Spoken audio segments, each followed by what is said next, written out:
Wall Street surged today. The Dow Jones rose about 3,000 points, closing close to 8% up. The Nasdaq spiked roughly 1,800 points, about 12%. S&P 500 jumped around 470 points, about 9%. Incredible numbers here. Comes just hours after President Trump announced a 90-day pause on tariffs for many countries, putting them all at 10% tariffs. Those, he said, who have not retaliated in any way, shape, or form.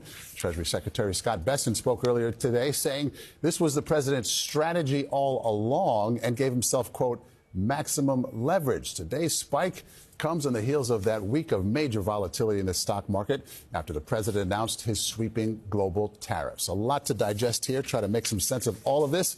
Money Watch correspondent Kelly O'Grady is here now. Can we catch our breath? What exactly just happened today, right?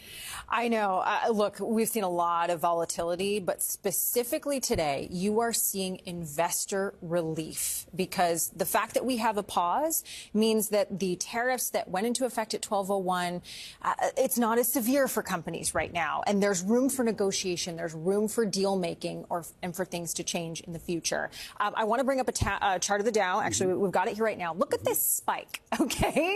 All of that green, that was when the announcement came, and it just speaks to investors going one way or another when there's such an impactful thing that is said. This was the single biggest day for the Dow in terms of a rally since 2020, and you really saw it in tech stocks that have been getting hammered, which, by the way, is good news for your 401k. Thank goodness. I'm not looking at it, though, as most people shouldn't be. If you're an investor, what are you thinking? If you're a small business or a large business, any business of any type, how do you plan in this environment? Up, down, all around? Where are we going? So quickly on the investor front, I've been texting with them all day. I heard one say, fool me once. We have been here before. They do not think that this is the end of volatility, so they will keep watching it. For businesses, they have to plan. Do they move production from China? Do they come to the U.S.? Do they invest billions of dollars?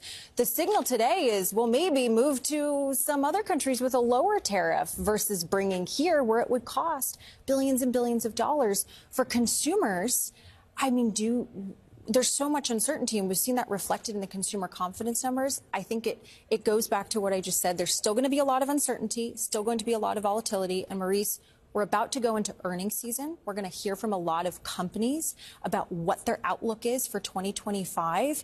And you're going to hear that over and over. Uncertainty. What do I do? What do I move? Because the goalpost keeps moving. Outlook uncertain. That's our headline at the moment.